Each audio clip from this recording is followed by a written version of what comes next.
Nous sommes la moyenne des personnes que nous fréquentons. Je suis Mathieu Stéphanie, entrepreneur récidiviste et cofondateur de Cosa Vostra, agence de conseil tech et créative. Avec Génération Do It Yourself, je vous propose de rencontrer ensemble des entrepreneurs, sportifs ou artistes qui vont littéralement faire exploser notre moyenne.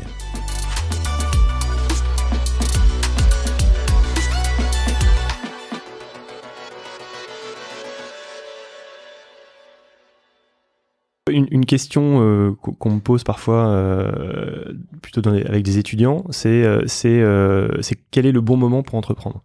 Et moi je dis, en fait, plus c'est tôt, plus vous avez de risques d'échec, et plus c'est tard, plus vous avez de chances de réussite, mais probablement vous n'allez pas le faire, parce que vous avez trop de charges. Et en fait, tout ce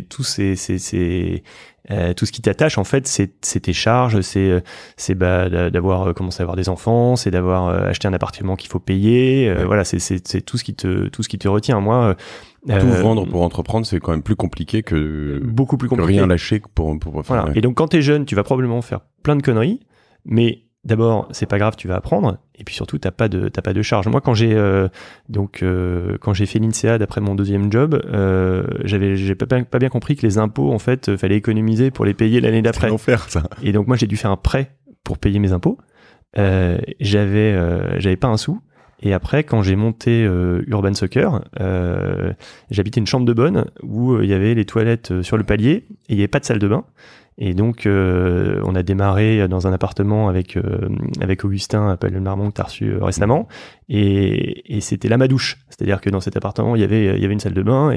Et donc, j'avais vraiment rien. Je bouffais des pâtes tout le temps. J'allais au restaurant avec des potes, je prenais du pain. Mais en fait, c'était vraiment un détail. J'en avais rien à foutre. Enfin, c'était pas du tout un sujet. Et donc... j'ai finalement non, je me suis pas fait enfermer parce que j'ai jamais atteint ce moment où dans ton job ça marche bien et tu gagnes beaucoup d'argent et tu commences à acheter des trucs qu'il va falloir payer. Mais est-ce que ça arrive à plein de gens ? La réponse est oui, ça c'est évident. Et est-ce que ça les empêche de faire certaines choses ? Peut-être, ouais, probablement. J'ai une réponse plus courte, moi, à cette question. Quand c'est le meilleur moment d'entreprendre, c'est maintenant. Alors, généralement, la personne, au moins, qui te pose cette question, a très envie d'entreprendre. Donc, finalement, le bon moment, c'est maintenant, parce que plus tard. Et ce que tu dis, hein, c'est vrai que. Alors, moi, je dis, c'est maintenant, si t'as un projet. Alors ça, on va y venir. C'est dans mes notes, t'inquiète.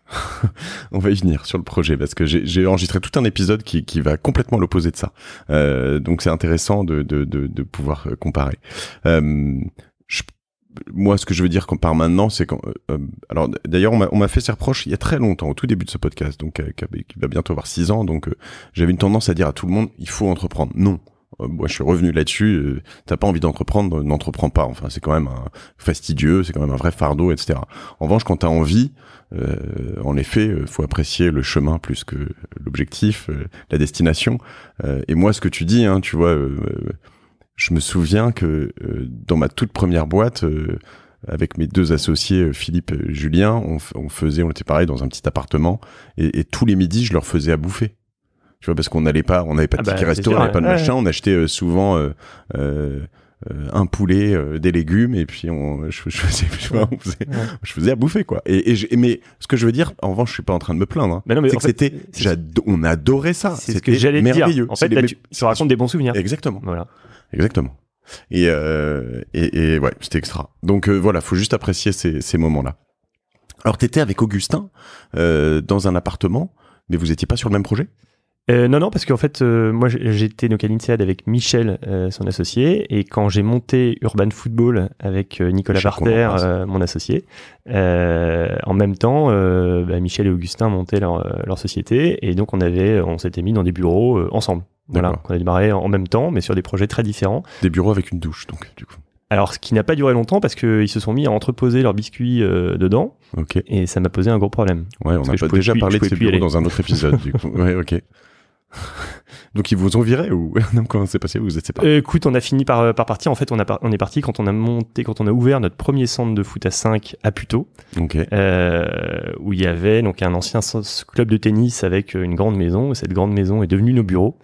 Et donc on a bougé à ce moment-là pour ouvrir notre premier centre Urban Football.